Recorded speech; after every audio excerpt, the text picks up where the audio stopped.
নমস্কার, শুরু করছি নিউজ টাইমের বিশেষ অনুষ্ঠান পোস্ট এডিট, আর আপনাদের সঙ্গে রয়েছে আমি সানন্দা। আজকে আমরা যে বিষয়টা দেখলাম, গতকাল থেকে আপনাদের যে ছবি আমরা তুলে ধরছি, যে অনুব্রত মণ্ডল বীরভূমের নেতা, তিনি বোলপুরের আইসিকে কদর্য ভাষায় হুমকি দিলেন। এরপর আমরা দেখলাম যে পুলিশি তলব করা হলো, কিন্তু তারপরে দেখা গেল যে দলের তরফেও বাধ্য করা হলো তাকে ক্ষমা চাইতে। তিনি ক্ষমা চাইলেন, চিঠি দিলেন, তিনি দুঃখিত, তাকে রাতে অনেক ওষুধ খেতে হয়, সেই যুক্তি দিয়ে তিনি কদর্য ভাষার সাফাই দিলেন। এবং এরপরে আমরা দেখলাম যে পুলিশি তলব সকাল 11টা পর্যন্ত পুলিশের তরফে তাকে হাজিরা দেওয়ার কথা ছিল এসডিপিও অফিসে, কিন্তু বিষয়টা যেটা দাঁড়ালো, তিনি হাজিরা দিলেন না। যদিও এরকম ঘটনা যে প্রথম তা নয়, এর আগেও কদর্য ভাষায় হুমকি দিয়েছেন অনুব্রত মণ্ডল, এবং এর আগেও বেশ কয়েকবার সিবিআই এর তরফে হাজিরা দেওয়ার কথা হয়েছে, সেখানে তিনি এড়িয়ে গেছেন। তারপরে আমরা দেখেছিলাম যে জেলে যাওয়ার আগে সিবিআই অনুব্রত মণ্ডলের বাড়িতে পৌঁছে যায় এবং তাকে গ্রেফতার করে। তো হাজিরা এড়াবার যে উদাহরণ, সেটা অনুব্রত মণ্ডলের ক্ষেত্রে অনেকবারই দেখা গেছে, এটাও কোনো নতুন বিষয় নয়।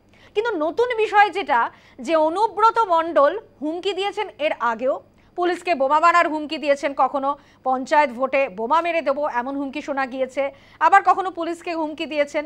তো এই হুমকি শোনা গিয়েছে, এটা প্রথম নয়, কিন্তু এই হুমকির বদলে পুলিশি তলব বা যেভাবে দলের তরফে বলা হচ্ছে যে ক্ষমা চাইতে হবে এবং তারপর দলের চাপে ক্ষমা চেয়েছেন অনুব্রত মণ্ডল, সেটা কিন্তু যথেষ্ট একটা নজিরবিহীন বলা যেতে পারে, কারণ এর আগেও হুমকি দিয়েছেন অনুব্রত মণ্ডল। আজকে যে বিষয়টা দাঁড়ালো, আপনাদের সকাল থেকেই সেই ছবি আমরা তুলে ধরেছি, যে হাজিরা এড়িয়েছেন, ডেডলাইন পেরিয়ে গিয়েছে, তারপরেও তিনি হাজিরা এড়িয়েছেন, কিন্তু থানায় তিনি আসতে পারেননি, এসডিপিও অফিসে আসতে পারেননি, কিন্তু তিনি পার্টি অফিসে পৌঁছে গেছেন। তো সেখানে দাঁড়িয়ে এটাও প্রশ্ন যে তিনি, যদিও তার মধ্যে দূরত্ব 200 মিটারের, কিন্তু কেন এসডিপিও অফিসে পৌঁছতে পারলেন না, আর কেনই বা পুলিশ তার বিরুদ্ধে কোনো পদক্ষেপ নিতে পারলো না সেই সময় দাঁড়িয়ে, যে সময়ে একজন পুলিশ আধিকারিককে এরকমভাবে কদর্য ভাষায় হুমকি দিচ্ছেন বীরভূমের নেতা অনুব্রত মণ্ডল, এবং বারবার আমরা একটা বিপ দিতে বাধ্য হয়েছি যে সেই ভাষা প্রকাশ্যে আনার মতো ভাষা নয়। তো তারপরেও পুলিশ কেন সক্রিয় ভূমিকা তাদের দেখা গেল না, কিন্তু আমরা এরই পাশাপাশি উল্টো ছবিটাও দেখেছি, যেখানে পুলিশ প্রচণ্ড সক্রিয়, অতি সক্রিয় পুলিশ, যারা চাকরিহারা শিক্ষকদের ক্ষেত্রে পুলিশ অতি সক্রিয় হয়ে তারা একেবারে বল প্রয়োগও করছেন শিক্ষকদের প্রতি, কিছু শিক্ষক শিক্ষিকা আহত হয়েছেন এই ঘটনায়। কিন্তু এখানে পুলিশ কার্যত শুধুমাত্র পুলিশি তলব করেই তার দায় দায়িত্ব ছাড়লো। আমরা এই নিয়ে আলোচনা করব, এবং এরই পাশাপাশি আমাদের একেবারে অনুষ্ঠানের শেষে আজ বঙ্গে আসছেন অমিত শাহ, রাতের বিমানবন্দরে তিনি নামবেন, এবং মোদির সফরের 48 ঘন্টার মধ্যেই বাংলায় অমিত শাহ, অবশ্যই 26শে পাখির চোখ বিজেপির বিধানসভা নির্বাচন। তো সেক্ষেত্রে অমিত শাহর কী কী কর্মসূচি থাকবে, কোন কোন বিষয়কে সামনে রেখে অমিত শাহ, নরেন্দ্র মোদী যে বার্তা দিয়েছেন, বিভিন্ন বিষয়ের ওপর বার্তা দিয়েছেন, বাংলাকে তিনি বলেছেন যে 5টা বিভিন্ন বিষয়ের ওপর বাংলা একেবারে জেরবার, 5টা সংকটের কথা তিনি তুলে ধরেছেন। এরপর অমিত শাহ কী কী বার্তা দেন সেদিকেও আমাদের নজর অবশ্যই থাকবে, এবং সে নিয়েও আমরা আলোচনা করব। আমরা প্রথমে একটু দেখে নেব যে আজকে অনুব্রত মণ্ডল সকাল থেকে কি কি ছবি উঠে এলো। অনুব্রত মণ্ডল হাজিরা দিলেন না, পুলিশি তলব এড়ালেন, আবারও তাকে 24 ঘন্টা সময় দেওয়া হলো বীরভূম পুলিশের তরফে। নজর রাখবো প্রতিবেদনের দিকে।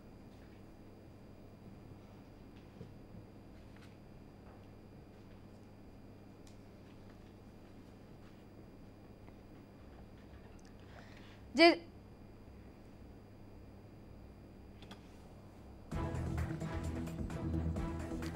24 ঘন্টার সময় পেয়েছিলেন, তারপরেও তলব মেনে বোলপুর থানায় হাজিরা দিলেন না অনুব্রত মণ্ডল। অসুস্থ, এই কারণে কেষ্ট থানায় আসেননি। অনুব্রতর আইনজীবীরা বোলপুর এসডিপিও অফিসে হাজির হন, তবে এখনই সুর নরম করছে না পুলিশ। রবিবার আবার তাকে হাজিরার নির্দেশ দেওয়া হয়েছে।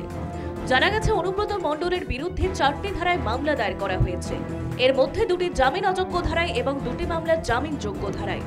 শুক্রবার সুকান্ত মজুমদার একটি অডিও ক্লিপিং সামনে আনেন, মুহূর্তের মধ্যে সেই ক্লিপিং ভাইরাল হয়ে যায়। সেখানে শোনা গেছে অনুব্রত কুৎসিত কদর্য ভাষায় গালাগাল করার পাশাপাশি হুমকি দিচ্ছেন বোলপুর থানার আইসি লিটন হালদারকে। আপনি কি বলছেন? আমি অনুব্রত মণ্ডল বলছি। তোর বউ দারুণ দেখতে, আমাকে যে নিয়ে এসছে, এটা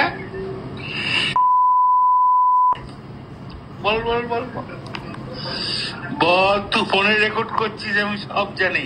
না না পরশু যখন ডেপুটেশন দেবে না, তোকে কোয়ার্টার থেকে মারতে মারতে নিয়ে আস।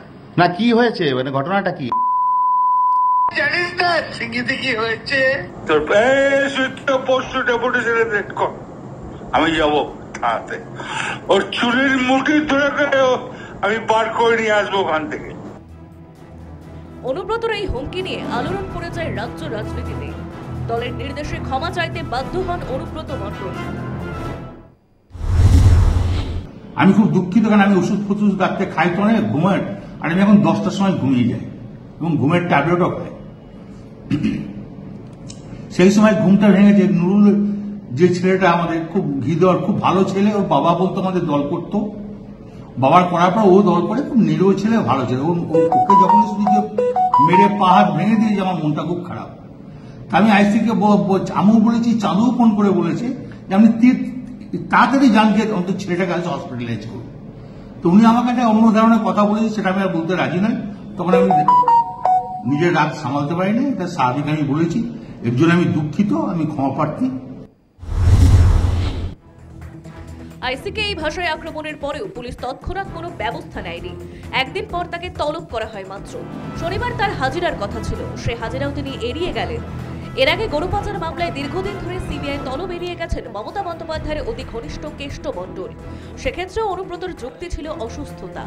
এবারেও অসুস্থতার কথা বলে হাজিরা এড়িয়ে গেলেন। রবিবার তিনি হাজিরা দেবেন নাকি অসুস্থতার কথা বলে আবারও হাজিরা এড়াবেন? দীর্ঘদিন হাজিরা এড়ানোর পর সিবিআই বোলপুরের বাড়ি থেকে অনুব্রতকে গ্রেফতার করে নিয়ে গিয়েছিল। সেই সাহস কি দেখাতে পারবে মমতা বন্দ্যোপাধ্যায়ের পুলিশ? News time.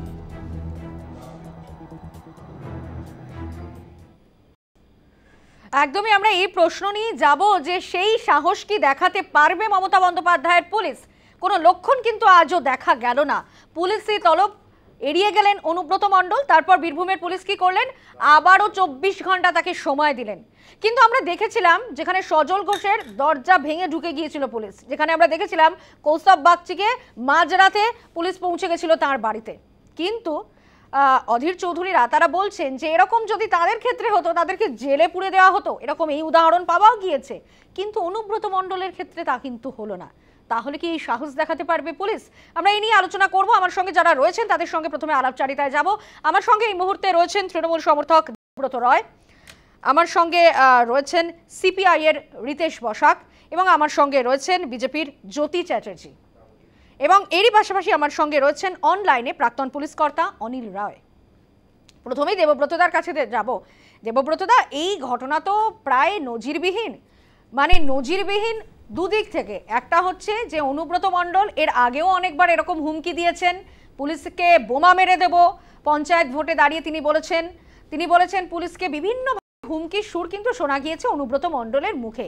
কিন্তু এবার যেটা দেখা গেল কোথাও গিয়ে পার্থক্য, যে এবার দল বলল যে তাকে ক্ষমা চাইতে হবে এবং তিনি ক্ষমা চাইলেন, কিন্তু তিনি এবারেও তলব এড়িয়ে গেলেন। এরকম যদি হতো অন্য কারোর ক্ষেত্রে, যেমন ভাবেই আমরা দেখেছিলাম সজল ঘোষের বাড়ির দরজা ভেঙে ঢুকে গিয়েছিল পুলিশ, আমরা দেখেছিলাম কৌস্তব বাগচির মাঝরাতে গিয়ে তাকে পুলিশ তলব করেছিল, তাকে ধরে নিয়ে গিয়েছিল, কিন্তু অনুব্রত মণ্ডলের ক্ষেত্রে তৎক্ষণাৎ পুলিশ কেন ব্যবস্থা নিতে পারলো না দেবব্রতদা?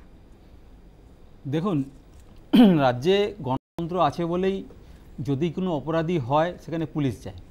এটা যদি বাম আমল হতো, 4টে হাড়মাত পাঠিয়ে দিত, 2টো কই মাছ নিয়ে গলার মধ্যে দিয়ে ঢুকিয়ে দিত, দিয়ে চলে আসতো, হয়তো বা যেত 2টো কবজি কেটে নিয়ে চলে আসতো। আমরা তো দেখেছি মমতা বন্দ্যোপাধ্যায় গণতন্ত্র চায়, গণতন্ত্র পছন্দ করে, মানুষ গণতান্ত্রিক অধিকার পাক, সেই জন্য পুলিশ পাঠিয়েছে। পুলিশ এবার আইনি ব্যবস্থা যেটা হবে সেটা নেবে। আর পুলিশ না না নিশ্চয়ই নেবে। দেখুন অনুব্রত মণ্ডল কোনো জনপ্রতিনিধি নন। অনুব্রত মণ্ডল একজন রাজনৈতিক দলের একজন সভাপতি, একটা জেলা। না পেলে পুলিশ কাজ করতে কি পারবে না? না না কখনোই না। দেখুন, দেশে গণতন্ত্র আছে, মমতা ব্যানার্জি অন্তত রাজত্বে, এটা তিনি বারে বারে দেখিয়েছেন। এটা তো গণতান্ত্রিক অধিকার যারা কেড়ে নিত তারা তো এগুলো ভালো রিতেশ দ্বারা বলতে পারবেন। দেখুন, গণতান্ত্রিক অধিকার কেউ আনতে গেল, ব্রিজের ওপর তার পুড়িয়ে মেরে দেওয়া হলো। কেউ অধিকার আনতে গেল, তাদের উপর গুলি চালিয়ে দেওয়া হলো। এটা তো মমতা ব্যানার্জি, আপনি বলছিলেন না একে পেটানো, কিন্তু আপনাদের পুলিশই তো অধিকার কেড়ে নিচ্ছে দেবব্রতদা। চাকরিহারা শিক্ষকদের প্রতি যেভাবে আমরা দেখলাম পুলিশের ভূমিকা, তাদের তো অধিকার আছে জমায়েত করা, তাদের অধিকার আছে রাস্তায় আন্দোলন করা, তোমাদের তো বলে সেই কিছু অধিকারই হয় তো না। কেড়ে নেওয়া হচ্ছে। শুনুন, প্রশাসন সবার, পুলিশও আমাদের নয়, সেনাবাহিনীও কারণ নয়, সবার জন্য, মানুষের জন্য। পশ্চিমবঙ্গের 12 কোটি মানুষের জন্য পুলিশ কাজ করে, দেশের 140 কোটি মানুষের জন্য সেনাবাহিনী কাজ করে।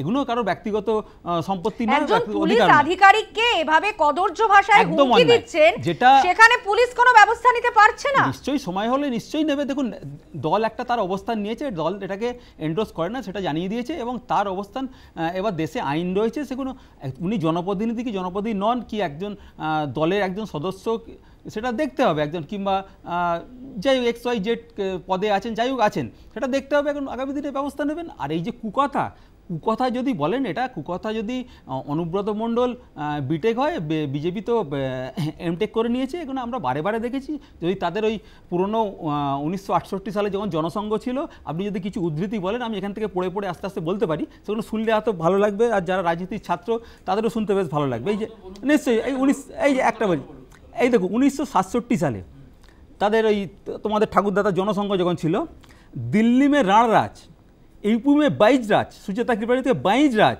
सबसे ऊपर काम राज, कांग्रेस प्रेसिडेंट, कैसे मिलेगा राम राज। तो ভাষাগুলো দেখুন, এই ভাষা তো এদের থেকে আমরা শিখতে হবে, আরও দিচ্ছি, আরও আছে। মানে আপনারা শিখছেন না, একদম না, ভাষা যদি জ্ঞান বলেন, এই যে আরও দিচ্ছি, আরও আছে। এই যে সাধ্বী প্রজ্ঞা বলে, হ্যাঁ দিচ্ছি, এখানে দেখি ভিপি সিংকে বলছেন, না হো রাজা না হো ফকির, ও হ্যাঁ দেশ কি বাবাসির। এদের এইগুলো তো উদাহরণ না। আর আমরা কিছুদিন না, মানে অনুব্রত মণ্ডল যেমন ভাবে কুকথার সাফাই দিচ্ছেন যে কখনোই না, কেউ সাফাই দিচ্ছে না, রাত্রিবেলা ওষুধ খেতে হয় কিছু, এবার তিনি বলছেন তিনি অসুস্থ, 5 জন আইনজীবী চলে আসছেন, সেখানে প্রথমে বলছে তারা সৌজন্য সাক্ষাৎ, তারপর তারা বলছেন অনুব্রত মণ্ডল অসুস্থ, তাই তিনি হাজিরা এড়িয়ে যাচ্ছেন। এতটা সময় পুলিশ তাকে দিচ্ছে, উনি ওষুধ খান কি খান, ঠান্ডা জল খান, উনি সেটা বলতে পারবেন, সেটা আমরা কি করে বলবো? এখন যেটা বলেছেন নির্দিষ্ট ধারায় পুলিশ ডেকেছে, পুলিশ বলবে, সেটা বলতে পারবে। আর সে দেশের তো আইনের ঊর্ধ্বে কেউ নয়, নিশ্চয়ই নেবে। দল যে এন্ডোর্স করে না, দলের অবস্থান একদম পরিষ্কার করে দিয়েছে। এটা তো মানে অন্য রাজনৈতিক দল না, সেটাকে সাফাই দেবে। আমরা দেখেছি সেনাবাহিনীর পক্ষে কদর্য ভাষা কদিন আগে আক্রমণ করেছে, না কখনো কে কোথায় বলেছে।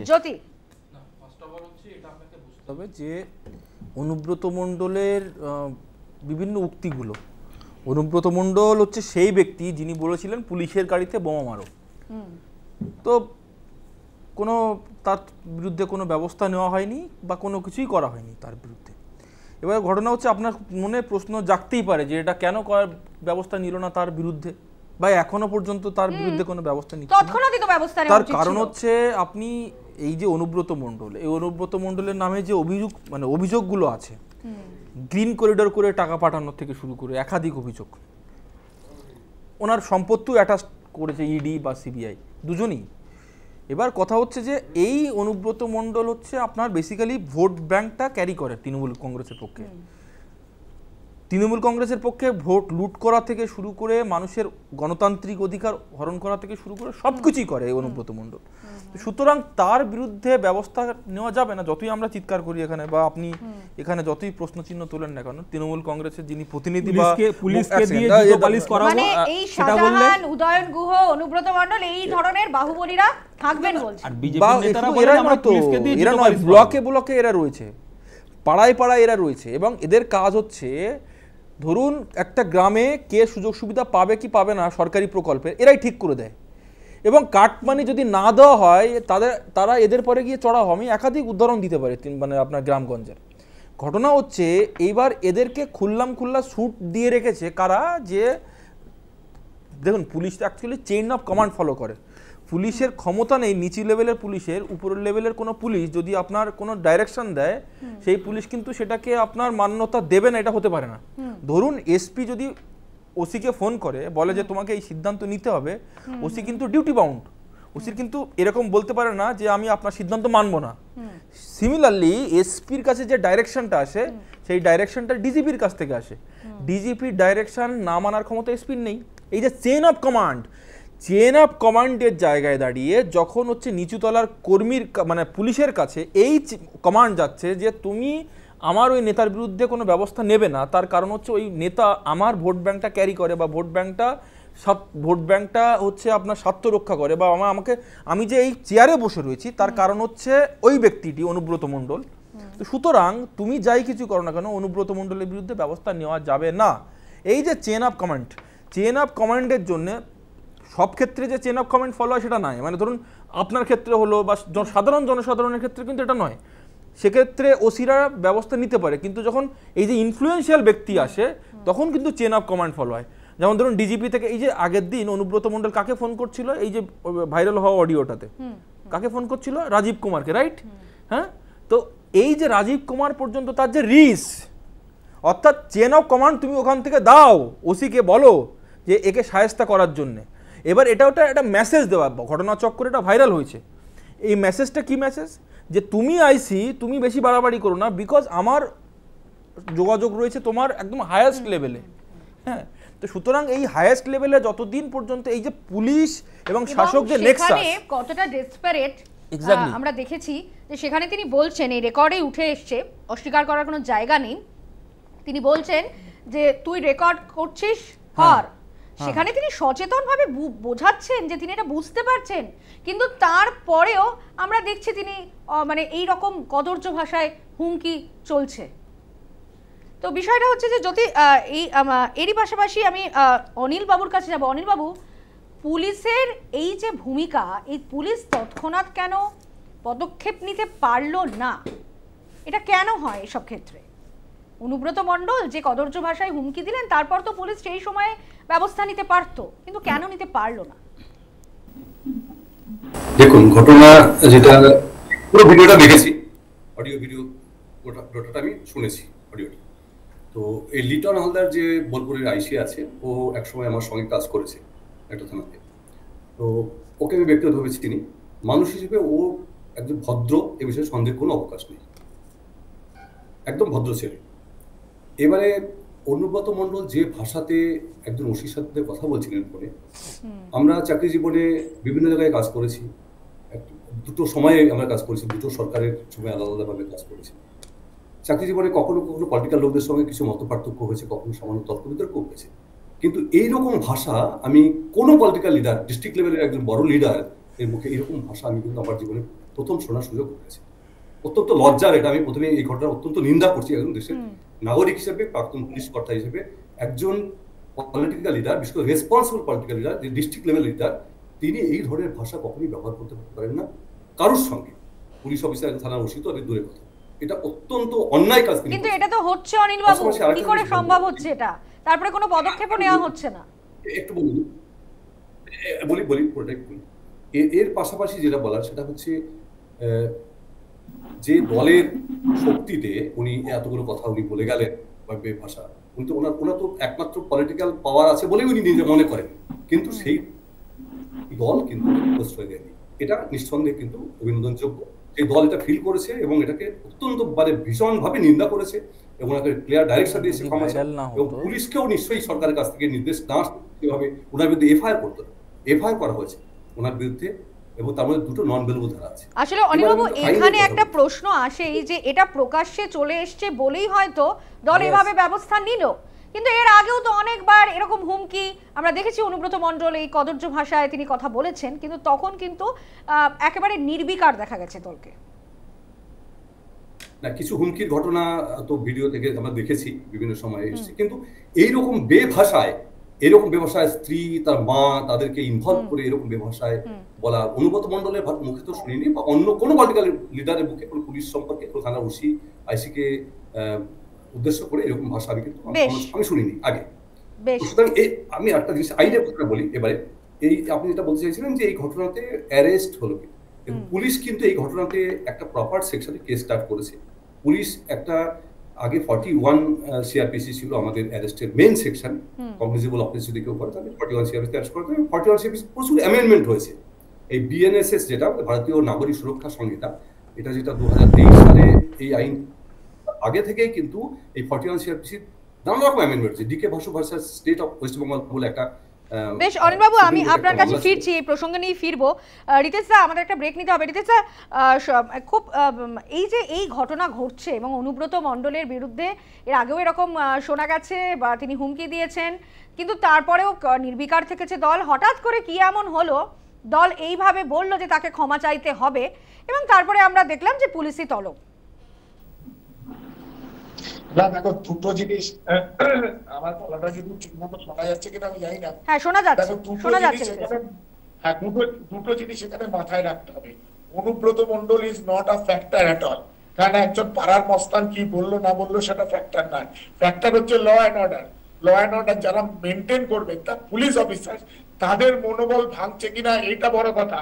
পুলিশের সর্বময় কর্তা রাজীব কুমার যখন জানেন ব্যাপারটা মানে ওনাকে যখন ফোন করা হয়েছে, তাহলে ওনার দায়িত্ব হচ্ছে যে রাজ্যের পুলিশের থানার কনস্টেবল থেকে আইএস অফিসার, আইপিএস অফিসার অব্দি তারা তাদের মনোবলটা কি রইল।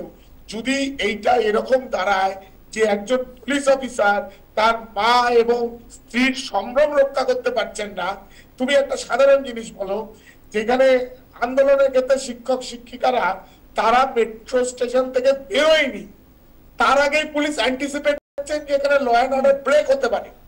আর অপরদিকে পরিষ্কার ল অ্যান্ড অর্ডার ব্রেক হলো, অথচ পুলিশ কেন অনুব্রত মণ্ডলকে ডেকে পাঠাবে? পুলিশের প্রথম দায়িত্ব ছিল অনুব্রত মণ্ডলের বাড়িতে ঢুকে অনুব্রত মণ্ডলকে তুলে আগে কাস্টাডিতে নেওয়া। আন্ডার সেকশন 509, বিএনএসএস 79, ফিল্ডি ল্যাঙ্গুয়েজ 107, এইগুলো কেন ইমপ্লিমেন্ট করা হলো না? যে ফিল্ডি ল্যাঙ্গুয়েজ একজন মহিলাকে যদি কেউ এরকম অশ্রাব্য এই সেকশনগুলো বাম আমলে নেওয়া হতো রিতেশ দা? আরে বাম আমলে এই সেকশনগুলো চলতো? আরে দেবব্রতরা চুপ থাকো। আরে সেকশনগুলো চলতো? তোমরা তো হারমাত পাঠিয়ে দিতে। আরে হারমাত পাঠাতো কখন? আরে আমরা ছাড়াও, আমরা খারাপ ছিলাম, তোমাদের দলের লজ্জা করা উচিত। মুখ দেখাও কোন দোষে? অনুব্রত মণ্ডলকে ডিপেন্ড করা তো উচিত। কোথাও ডিপেন্ড হয়নি। বেশ, একজন আইসিকে এই ভাষায় আক্রমণের পরেও পুলিশ কেন ব্যবস্থা নিতে পারলো না, তার পরের দিন তলব করছে পুলিশ, এবং সেই তলবও এড়িয়ে যাচ্ছেন অনুব্রত মণ্ডল। আমরা একটা ব্রেক নিয়ে ফিরছি। রিতেশ, আপনার কাছে আমি ফিরবো, একটা ব্রেক নিয়ে ফিরছি, সঙ্গে থাকুন। অনুব্রত মণ্ডলের বিরুদ্ধে পুলিশ তৎক্ষণাৎ কেন ব্যবস্থা নিতে পারলো না, এই নিয়ে আমরা আলোচনা করছি। কারণ যেভাবে আমরা দেখলাম কদর্য ভাষায় হুমকি দিয়েছেন একজন আইসিকে, সেখানে পুলিশ তৎক্ষণাৎ ব্যবস্থা নিতেই পারত। তাহলে কি পুলিশ নিজের নিয়মেই চলছে না? রিতেশ, আপনি যেমনটা বলছিলেন। দেখো, একটা জিনিস হচ্ছে যে এখানে রাজনীতির কোনো গল্প নেই। এখানে হচ্ছে ওখানে আমাদের এখানে পুলিশ কর্তা, প্রাক্তন পুলিশ কর্তা রয়েছেন, এইটা পুলিশের মরালিটির ওপরে একটা ধাক্কা পড়ছে। তুমি বলো, পরের দিন কোন বিরোধী দলের রাজনৈতিক দলের নেতাকে পুলিশ অ্যারেস্ট করতে পারবে? তাহলে সে সবসময় বলবে আগে না না, তখন তো কমরেডরা পুলিশ সেজেই পেটাতো, চটি পুলিশ, হেলমেট পুলিশ, ওগুলো কি ছিল? আরে হ্যাঁ, local committee police, local committee থানা করে চালাতো, সব ভুলে গেছে, সব ভুলে গেছে। আরে লোকাল চটি পুলিশ, হেলমেট পুলিশ, ওগুলো ভুলে গেছে নাকি? পুলিশের মিনিমাম মোরালিটির উপরে কারা বলছে? কারা কারা পুলিশ কর্তা কারা বলছে? তাহলে এবং এই ইনস্ট্যান্সটা খুব ভালো নয়, খারাপ ইনস্ট্যান্স হয়ে দাঁড়াবে। পুলিশের ক্ষেত্রে পুলিশ যত ভালো কাজ করছে, তার থেকে এই কাজগুলোকে পুলিশকে মেলাইন করার ক্ষেত্রে অনেক ইজিলি কাজ হবে। এই রাজনীতি উঠতে গিয়ে আমার মনে হয় একদমই পুলিশের ভূমিকা নিয়ে রিতেশা বারবার সত্যি প্রশ্ন উঠছে। অনিলবাবু, এখানে মানে যেটা বিষয় যে দেখা যায় কি, যখন কৌস্তব বাগচি বা সজল ঘোষের মতো নেতারা তাদের বাড়িতে পৌঁছে যাচ্ছে, মাঝরাতে পুলিশ পৌঁছে যাচ্ছে ব্যবস্থা নেওয়ার জন্য, কিন্তু এক্ষেত্রে অনুব্রত মণ্ডলের বিরুদ্ধে পুলিশ তৎক্ষণাৎ ব্যবস্থা নিতে পারছে না। তাহলে তাদের ক্ষেত্রে কি একটা চাপ থাকে যে ব্যবস্থা নিতেই হবে, আর এদের ক্ষেত্রে কি একটা এই অনুব্রত মণ্ডলদের ক্ষেত্রে নির্দেশ থাকে? দুটোর কি ডিফারেন্স এখানেই? না, এখানে না একটু আইনের ব্যাপারটা নিয়ে আলোচনা করা দরকার। আইন আমাদের কি বলেছে, আইন আমাদের কি পারমিট করেছে, এটা আমাদের বুঝতে হবে। দেখুন, এটা নিয়ে এই যে পুলিশের অ্যাট্রোসিটিস, এই গভীর রাত্রে গিয়ে ছোট কেসে, মানে আমি বলছি ছোট অপরাধের ক্ষেত্রে গভীর রাত্রে গিয়ে বাড়িতে গিয়ে রেড করা বা রাত্রে তুলে নিয়ে আসা, এই সব ব্যাপারগুলো নিয়ে, বা যেসব মামলাতে অ্যারেস্ট করলেও চলে, না করলেও চলে, তাকে কোর্টে সারেন্ডার হওয়ার সুযোগ দেওয়া, এই সব জিনিসগুলোকে নিয়ে নানা সময় সুপ্রিম কোর্টে বহু রকম অভিযোগ হয়েছে, এবং আলটিমেটলি সুপ্রিম কোর্ট কিন্তু এইগুলো নিয়ে অনেক রকম রুলিংস জারি করেছে, তার মধ্যে একটা রুলিংস হচ্ছে D K Basu versus State of West Bengal, এবং এইগুলোকে নিয়ে কিন্তু আমাদের সিআরপিসি থাকাকালীন আইনের অ্যামেন্ডমেন্ট হয়েছে। 41 সিআরপিসিটা পুরো অ্যামেন্ডেড হয়ে গিয়ে 41 capital A, capital B, capital C, capital D এরকম ধরনের নানা রকমের অনেকগুলো জিনিস ইনক্লুডেড হয়েছে এতে। তাতে কিন্তু পুলিশকে অনেক রেস্ট্রিকশন করে দিয়েছে। আর তেমনি আমাদের ভারতীয় নাগরিক সুরক্ষা সংহিতা যে আইনটা এখন চলছে, যে এটার উপরে পুলিশ কাজ করে থাকে, এটার ক্ষেত্রেও কিন্তু এই আইনের ক্ষেত্রে অনেক অনেক কিছু এখন রেস্ট্রিক্টেড হয়েছে। অ্যারেস্ট করার ক্ষেত্রে অনেক রেস্ট্রিকশন জারি হয়েছে। তাতে কি বলা হয়েছে, 7 বছর পর্যন্ত যেখানে পানিশমেন্টের কমিশন আছে যেসব অপরাধের ক্ষেত্রে, সেখানে অ্যারেস্ট করতে গেলে আপনাকে কিন্তু 5 বার আপনাকে ভাবতে হবে। পরিষ্কার করে আইনে বলে দেওয়া হয়েছে যে দেখুন, একটা ইনভেস্টিগেশনের কিন্তু অ্যারেস্টটাই কিন্তু মূল পার্ট নয়। ইনভেস্টিগেশনের প্রথম পার্ট হচ্ছে to verify the ভ্যারাসিটি of the occurrence, অর্থাৎ ঘটনার সত্যতা যাচাই করা, এটা প্রথম কাজ। দ্বিতীয় কাজ হচ্ছে সত্যতা যদি থাকে তাহলে কারা করেছে তার সপক্ষে এভিডেন্স কালেক্ট করা, এবং এগুলো সব করার পরে এবার তারপরে পার্টটা হচ্ছে অ্যারেস্ট। অ্যারেস্ট আমি করব কি করব না, এখানে কিন্তু পুলিশের শুধু ডিসক্রিপশন নয়, আইনে কিছু ডাইরেকশন দেওয়া আছে। কি বলেছে, বলা আছে যে 7 বছর পর্যন্ত যেখানে মানে পানিশমেন্টের কমিশন আছে, যেখানে ম্যাক্সিমাম পানিশমেন্ট 7 বছর পর্যন্ত, সেই সব অপরাধের ক্ষেত্রে কিন্তু অ্যারেস্ট করবার ক্ষেত্রে বলা আছে যদি অ্যারেস্ট না করা হয় তাহলে আসামি পালিয়ে যেতে পারে, অ্যারেস্ট না করলে আসামি এই ধরনের সিমিলার টাইপের অফেন্স আবার করতে পারে, অ্যারেস্ট না করলে প্রমাণ লোপাট করতে পারে। এরকম ধরনের 5টা ক্রাইটেরিয়া, কোনো একটা ক্রাইটেরিয়া যদি ফুলফিল হয় তবেই কিন্তু you can arrest only. Otherwise যদি এর কোনোটাই ভায়োলেট না করে, অনুব্রত মণ্ডলের পলিটিক্যাল লিডার, তার এখানে 7 বছরের পানিশমেন্ট, 7 বছরের বেশি পানিশমেন্ট কিন্তু সেখানে অনিল বাবু আপনি যে নিয়মে কথাগুলো বললেন, আইনের কথাগুলো, হ্যাঁ, তো সেই জায়গা থেকে কখনো দেখা যাচ্ছে যে অতি সক্রিয়তা দেখা যাচ্ছে পুলিশের ক্ষেত্রে, বল প্রয়োগও করে দিচ্ছে চাকরিহারা শিক্ষকদের ক্ষেত্রে। তারা কোনো আসামি নয়, তারা কোনো অভিযুক্ত নয়, কিন্তু অনুব্রত মণ্ডল তিনি এতটা কদর্য ভাষায় পুলিশ আধিকারিককে হুমকি দিচ্ছেন, তারপরে পুলিশ ব্যবস্থা নিতে পারছে না। মানে নিয়মটা কি কোথাও এক এক জায়গায় এক এক রকম হয়ে দাঁড়াচ্ছে? আরেকটা কিন্তু আমি আপনাকে বলি, এই যে যেখানে এই যে ল অ্যান্ড অর্ডার মেনটেন করতে গিয়ে যেতে হয়, ধরুন 129 সিআরপিসি বলে একটা জিনিস আছে, যেখানে পুলিশকে ল অ্যান্ড অর্ডার মেনটেন করতে গিয়ে, মব ডিসপার্সন করতে গিয়ে পুলিশ ফায়ারিং পর্যন্ত করার রাইট দিয়েছে আইন। কিন্তু এমনি একটা কেস হলো, কেস হওয়ার পরে তদন্ত না করে অ্যারেস্ট করা, এই দুটো জিনিস কিন্তু এক নয়। কিন্তু ইনস্ট্যান্টলি দেখবেন মানুষের জীবন, বেশি লোকের জীবন বাঁচানোর জন্য একটা to minimise the major harm বা টু প্রিভেন্ট মেজর হার্ম, সেখানে কিন্তু আপনাকে পুলিশ ফায়ার ওপেন করে যদি একটা লোকের মৃত্যু ঘটিয়ে আমি 10টা লোককে বাঁচাতে পারি, সেই কাজটা কিন্তু পুলিশকে করতে হয়। পুলিশ হ্যাজ টু ডু, এবং এটা আইন সে ধরনের ডাইরেকশন দিয়েছে। কিন্তু যে জায়গায় একটা কেস হয়েছে, ঘটনা ঘটে গেছে অলরেডি, তারপরে কেস হয়েছে, সেই কেসটা তদন্ত করতে গিয়ে ইনস্ট্যান্টলি তাকে অ্যারেস্ট করতেই হবে এমন ডাইরেকশন কিন্তু আইন দেয়নি, বলে এই আইনের এটা বিরোধিতা করেছে আইন যেটা বলেছে অ্যারেস্ট করার আগে এই জিনিসগুলো তোমাকে ফলো করতে হবে, এই রুলগুলো, এই যে 5টা ক্রাইটেরিয়া যেটা 41 ক্যাপিটাল সিআরপিসি রয়েছে, এবং এখন এটা 35 ভারতীয় নাগরিক সুরক্ষা সংহিতা মানে বিএনএসএস, এই আইনে এটা বলা হয়েছে, একদম ক্যাটাগরিক্যালি এখানে বলা হয়েছে। এটা নিয়ে সুপ্রিম কোর্টের বহু ডাইরেক্টিভ আছে, এইটা যদি ভায়োলেট করে পুলিশের এগেইনস্টে কিন্তু এই ল। কিন্তু তারপরেও প্রশ্ন যে পুলিশ এই ছাড়টা দিচ্ছে কেন? যদি এটা ছাড় দেওয়ার প্রশ্নটা নয়, কিন্তু এটা পুলিশ হ্যাজ টু ওবে দিস, কিন্তু সেটা তো সব সময় সব ঘটনার ক্ষেত্রে এক থাকছে না অনিল বাবু। না, সেটা দুটো ক্ষেত্রে আলাদা হচ্ছে। আপনি যখন উচিত আছে না, আপনি যখন নিশ্চিতভাবে হওয়া উচিত, কিন্তু এই রাজ্যে তো হয় না। আমি একাধিক উদাহরণ দেখাতে পারি। এই সন্ময় ব্যানার্জিকে তুলে আনা হলো, তুলে এনে আপনার ইমিডিয়েটলি অ্যারেস্ট শো করা হলো। কাবার করতে গেল সন্দেশখালী ইনসিডেন্ট, সাংবাদিক সন্তু পানকে তুলে নিয়ে গিয়ে আপনার জেলের মধ্যে ভরে দেওয়া হলো উইদাউট এনি প্রায়ার ইনভেস্টিগেশন আর প্রাইমা ফেসি ইনভেস্টিগেশন। পক্ষের কথোপকথন করছে আর আজকে শোনার ধৈর্য রাখুন। আমি আপনাকে স্পেসিফিক্যালি বলছি অ্যারেস্ট করা যাবে, এটা কিন্তু কখনো বলিনি অ্যারেস্ট করা যাবে, কিন্তু অ্যারেস্ট করার আগে কিছু গাইডলাইন দিয়ে দিয়েছে। এই গাইডলাইনস গুলো অনিলদা আমি বলছি, এই গাইডলাইনস গুলো আপনার হচ্ছে যখন বিরোধী পক্ষ থাকে বা ডিসেন্ট ভয়েস থাকে, তাদের ক্ষেত্রে এই রাজ্যে অন্ততপক্ষে মানা হয় না। আমি আপনাকে একটা উদাহরণ দিচ্ছি, সেটা খুব রিসেন্ট উদাহরণ দিচ্ছি। উদাহরণটা হচ্ছে মাটিগাড়াতে কিছু হিন্দু ফ্যামিলিকে অ্যাটাক করা হয়েছে এই 2 দিন আগে, চলে গেল, এবং শুরু হয়ে গেল।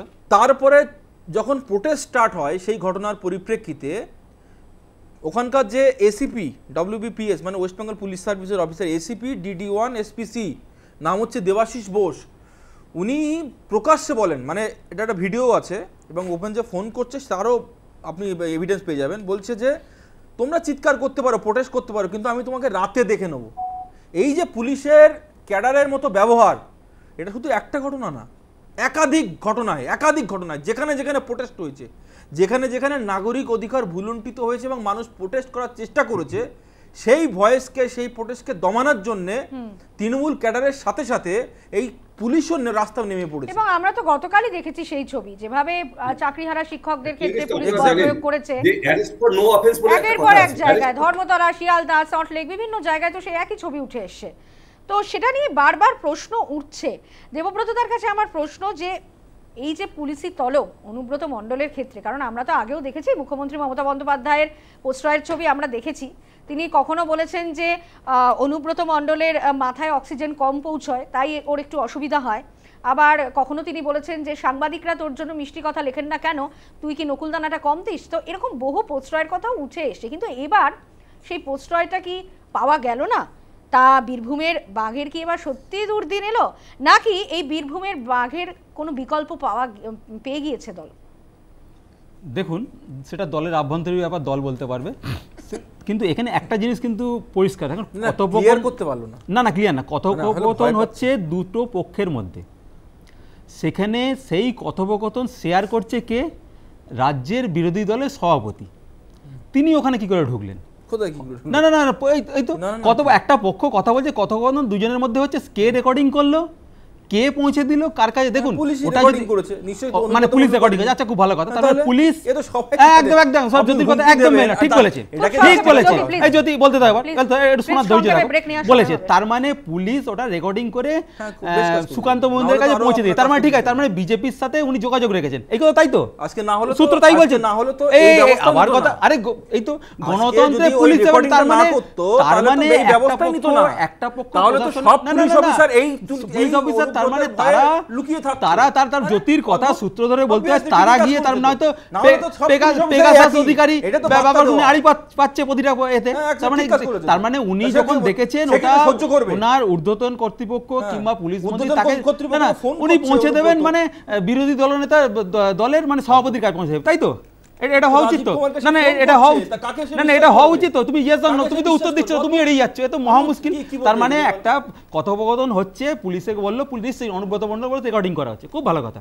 নিশ্চয়ই অনুব্রত মণ্ডল আপনার সুকান্ত মজুমদারের কাছে পৌঁছে দেয়নি। কে বলছে? তুমি তো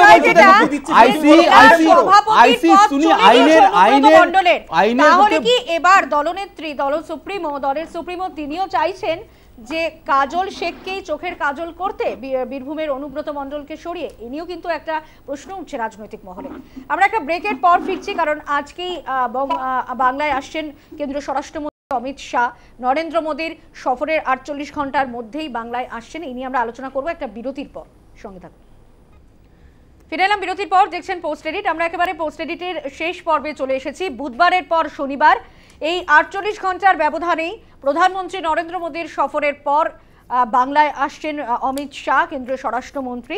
রাতেই তিনি বিমানবন্দরে নামবেন এবং এর পরবর্তীতে নরেন্দ্র মোদী যেভাবে বার্তা দিয়েছেন, একেবারে নির্বাচনী সুর বেঁধে দিয়ে গেছেন প্রধানমন্ত্রী নরেন্দ্র মোদী। এরপর অমিত শাহ কি বার্তা দেন সেদিকে কিন্তু প্রত্যেকেরই নজর রয়েছে। কিন্তু যে বিষয়টা জ্যোতি, যে রাজ্য সরকারকে বিভিন্নভাবে আক্রমণ শানিয়েছেন প্রধানমন্ত্রী নরেন্দ্র মোদী। তিনি বলেছেন যে 5 সংকটে জেরবার বাংলা, সেখানে নারীদের নিরাপত্তা নেই, হিংসা অরাজকতা চলছে, যুবকদের চাকরি নেই, শিক্ষকের সঙ্গে দুর্নীতি হয়েছে শিক্ষকদের সঙ্গে। তো এইভাবে নানাভাবে রাজ্য প্রশাসনকেও আক্রমণ শানিয়েছেন। যে মুর্শিদাবাদে যে পরিস্থিতি তৈরি হয়েছিল, সেখানে পুলিশ বসে বসে তামাশা দেখেছে। তো এইভাবে বিভিন্ন ভাষায় আক্রমণ শানিয়েছেন। এরপর অমিত শাহ আসছেন, অবশ্যই গেরুয়া শিবিরে তাদের গেরুয়া শিবিরের সমর্থকদের তাদের মনোবল দ্বিগুণ করবে, কারণ এই 48 ঘন্টার ব্যবধানে আরও একজন শীর্ষ নেতা তিনি বাংলায় আসছেন এবং আজই রাত্রেবেলা তিনি বিমানবন্দরে নামবেন। তো সেই যে মোদি যেখান থেকে যে জায়গা পর্যন্ত শেষ করেছিলেন, তার বার্তা বা তার বক্তব্য, সেটাকেই কি এগিয়ে নিয়ে যাবেন অমিত শাহ? দেখুন, বাংলাটা বিজেপির কাছে বিশেষভাবে গুরুত্বপূর্ণ। কারণ হচ্ছে, ধরুন বিজেপি আজকে প্রায় 17খানা রাজ্যে ক্ষমতায়, 3 বারের জন্য বিজেপি কেন্দ্রীয় সরকারে রয়েছে এবং বিশ্বের সর্ববৃহৎ রাজনৈতিক দল। এবার সেই বিজেপির উৎপত্তি কোথায়? সেই বিজেপির উৎপত্তি হচ্ছে এই পশ্চিমবাংলায়। বিজেপির যিনি প্রতিষ্ঠাতা, তার নাম কি? শ্যামাপ্রসাদ মুখার্জি। তিনি কোথাকার সন্তান? এই বাংলার সন্তান। এবার বিজেপি সব জায়গায়, ধরুন 17টা রাজ্যে ক্ষমতায়, কেন্দ্রীয় সরকারের 3বার ক্ষমতায়, বিশ্বের সর্ববৃহৎ রাজনৈতিক দল। তো বাংলার যদি এই দুর্দশা হয়, বঙ্গমাতা যদি মানে বঙ্গমাতা আজকে অসুস্থ, তো এই অসুস্থ বঙ্গমাতাকে তো উদ্ধার করা তো যিনি প্রতিষ্ঠাতা তাদের তো কাজ। এবং সবথেকে বড় জিনিস হচ্ছে বিজেপির প্রতিষ্ঠাতা শুধু নয়, এই বাংলারও প্রতিষ্ঠাতার নাম হচ্ছে শ্যামাপ্রসাদ মুখার্জি। আপনি জানবেন 20 জুন 1947 সাল তারকেশ্বর সম্মেলনে অখণ্ড বাংলার সমগ্র বিধায়কদেরকে ডেকে নিয়ে যে রাজ্যটির জন্ম দিয়েছিলেন শ্যামাপ্রসাদ মুখার্জি, নির্মলচন্দ্র চট্টোপাধ্যায়রা, সেই রাজ্যের নাম হচ্ছে এই পশ্চিমবঙ্গ। পরবর্তীকালে জিন্না বলে যে আমি পাকিস্তানকে ভারতের কাছ থেকে ছিনিয়ে নিয়েছি, আর শ্যামাপ্রসাদ মুখার্জি বাংলাকে পাকিস্তানের কাছ থেকে ছিনিয়ে নিয়েছে। তো সুতরাং সেই বঙ্গমাতা যখন অসুস্থ হয়, তো বিজেপির দায়িত্ব হচ্ছে সেই বঙ্গমাতাকে ট্রিটমেন্ট মানে শুশ্রূষা করা, তাকে পরিচর্যা করে তাকে সুস্থ করা। এবার সুতরাং যদি এত কিছুর পরেও তো শাসক দল দাবি করেন, রাজ্যের শাসক দল তারা দাবি করেন যে উন্নয়নের কে হাতিয়ার করেই তারা আবার জয়ী হবে, এবং যেখানে অমিত শাহের আগেও আমরা দেখেছি ইসবার দুসাপার এইসব বলার পরেও কিন্তু আমরা দেখেছি যে বিজেপিকে কোথাও গিয়ে অন্য শরিক দলের হাত ধরতে হয়েছে, সরকার গড়তে হয়েছে। তো সেই জায়গায় তো বিজেপির অনেকটাই ব্যাকফুটে চলে গিয়েছে সেই জায়গা থেকে। তো এবারে কি সেই জায়গাটাকে আবার পুনরুদ্ধার করতে পারবে? না, দেখুন, আমরা ঘটনা হচ্ছে যে কোনটা উন্নয়ন? 36 ঘন্টা কাজ করার পরে একটা কর্তব্যরত চিকিৎসক তাকে ধর্ষিত এবং খুন হতে হলো। সন্দেশখালিতে যেভাবে মা বোনদের পরে অত্যাচার করা হয়েছে, শিক্ষকরা আজকে রাস্তায় বসে রয়েছে। সংক্ষেপে, হ্যাঁ, আপনার বকটুইতে পুড়িয়ে মারা হলো, law and order situation collapse করে গেছে। আপনি বলুন, এমন একটা সেক্টর যেখানে দুর্নীতি হয়নি, রাজ্যে পুলিশের কোনো রিক্রুটমেন্ট নেই, রাজ্যে আপনার শিক্ষকদের কোনো রিক্রুটমেন্ট, এসএসসি পরীক্ষা বন্ধ, আশাকর্মীরা তারা স্যালারি পায় না, আপনার এখানে কেন্দ্রীয় প্রকল্প বাস্তবায়ন হয় না। আয়ুষ্মান প্রকল্পের একটা বাংলার মানুষ সে যখন মুম্বাই গিয়ে ট্রিটমেন্ট করতে চাইছে, কিন্তু ভোটে ঝাঁপিয়ে পড়ার ক্ষেত্রে বিজেপি কর্মীদের কাছে কিন্তু একটা বাধা হয়ে দাঁড়াচ্ছে সাংগঠনিক অপ্রস্তুতি বলা যেতে পারে, কারণ সভাপতি এখনো নির্বাচিত হয়নি, সেই জায়গাটা কিন্তু একটা ফাঁক রয়ে যাচ্ছে। রিতেশদা, দেখো, দুটো তিনটে জিনিস মাথায় রাখতে হবে। অমিত শাহ নিশ্চয়ই আসবেন, এসে তার কর্মীদের সাথে কথা বলবেন, এটা নিয়ে অসুবিধা নেই। কিন্তু অমিত শাহ কোন মুখে এই রাজ্যের তৃণমূল কংগ্রেসকে এসে বিরোধিতা করবে? এই অনুব্রত মণ্ডল এবং তার মেয়েকে ধরার পরে শুধুমাত্র বাংলা থেকে ইংরেজিতে তর্জমা করা যায়নি বলে সে বেল পেয়ে ছাড়া পেল, এইটা জবাব দিয়ে কি অমিত শাহকে করতে হবে না? শিক্ষা দুর্নীতিতে জনৈক অভিষেক ব্যানার্জি, কে সেই জনৈক অভিষেক ব্যানার্জি? সে কি আদৌ আমাদের ভারতকে কোথাও রিপ্রেজেন্ট করছে কিনা সেটা নিয়ে অমিত শাহ জবাব দেবে না? আমরা দেশের প্রশ্নে এক, রিতেশদা একটা সেকেন্ড থামালাম, আমরা দেশের প্রশ্নে এক। অপরার মা বাবারা কেন 17 দফা প্রশ্নপত্র দিচ্ছে সিবিআই কে যে এই প্রশ্নে আপনি যে আমরা দেশের প্রশ্নে রাজনীতি করি না, সেদিনকে রাত্রে যাদের সাথে ছিল তাদেরকে আপনি তদন্তের আওতায় আনলেন না। সারদা মামলা, কয়লা, বালি, রেশন, একটাতে অভিযুক্ত করা যাচ্ছে না। কি আমার প্রমাণ দরকার? কোথা থেকে প্রমাণ আনতে হবে যে প্রমাণ এখন অব্দি সিবিআই দিতে পারছে না? তাহলে এই প্রশ্নগুলো তো করতে হবে। 784টা ওষুধের নিত্য প্রয়োজনে ওষুধের দাম বাড়ছে, তার প্রশ্ন তো আমার বিজেপির সদস্যরা নিশ্চয়ই করবে। আমার মনে হয় যে কেন খাদ্য সূচকে 227টি দেশের মধ্যে আমরা 125তম দেশ, সেটা নিশ্চয়ই অমিত শাহকে প্রশ্ন করবে। আমরা তো প্রশ্ন করা তো ছেড়ে দিই, কিন্তু সাধারণ মানুষ এই প্রশ্নগুলো করছে এবং মানুষ এই প্রশ্নের উত্তর চাইবে। দেবব্রতদা, বিজেপির প্রতিনিধি যে মোহাম্মদ জিন্নার উক্তিকে দিয়ে মানে ডক্টর শ্যামাপ্রসাদ মুখোপাধ্যায়কে মহান করতে চাইলেন। মহানই তো না, সেই আপনি বাংলা সন্তানকে অপমান করুন না, মোহাম্মদ জিন্নার উক্তি দিয়ে বাংলা সন্তানকে অপমান করুন না। পাকিস্তানের প্রথম প্রধানমন্ত্রী ছিলেন, ছিনিয়ে এনেছে তো, ভালো কথা। ঠিক আছে, দেখুন সংক্ষেপে শেষ করতে হবে প্লিজ।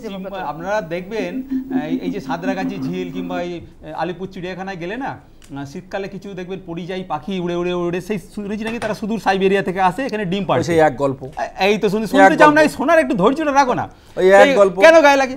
আমাদেরও দেখবে, আমাদের ভারতবর্ষে দেখবেন তারা মনে করে তারা তো নির্দিষ্ট একটা রাজ্যের স্বরাষ্ট্রমন্ত্রী কিংবা নির্দিষ্ট রাজ্যের প্রধানমন্ত্রী নন, তিনি সারা দেশের প্রধানমন্ত্রী, সারা দেশের স্বরাষ্ট্রমন্ত্রী। এখানে দেখবেন, এখানে মণিপুর দেখেন 2 বছর ধরে চলছে, তাকে খুঁজে পাওয়া যায় না। তিনি যাবেন না, কারণ সেখানে গেলে উত্তর সংক্ষেপে দিতে হবে। দেবব্রতদা। হ্যাঁ, এই যেমন দেখুন কাশ্মীরে কারা হলো, পাকিস্তান এসে অ্যাটাক করলো আমাদের কয়েকজন আমাদের নিরাপরাধ যাত্রী, তারা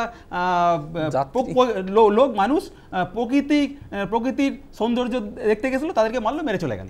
তিনি সেখানে পৌঁছাবেন না। সর্বদলীয় পরের দিন বৈঠক হলো, তিনি চলে গেলেন ভোটের প্রচার করতে। এটা মানুষ দেখছে, এটা আগে না 2021-এ আমরা দেখেছি বিভিন্ন ডেলি প্যাসেঞ্জার এসছে এই শুধু এ না, আগামী দিনে দেখবেন যোগী থেকে ভোগী, ভোগী থেকে যোগী, আগামীকাল রাজ্য সভাপতি নির্বাচনে এক ধাপ এগিয়ে যাবে রাজ্য বিজেপি, সেদিকেও আমাদের অবশ্যই নজর থাকবে। নরেন্দ্র মোদীর কি বার্তা দেন সেদিকে অবশ্যই আমাদের নজর থাকবে। এখানে শেষ করছি, আমার সঙ্গে যারা এতক্ষণ ছিলেন তাদের প্রত্যেককে ধন্যবাদ জানিয়ে শেষ করছি পোস্ট এডিট। আপনারা প্রতি মুহূর্তের আপডেটের জন্য অবশ্যই নজর রাখুন news time, any time, all the time.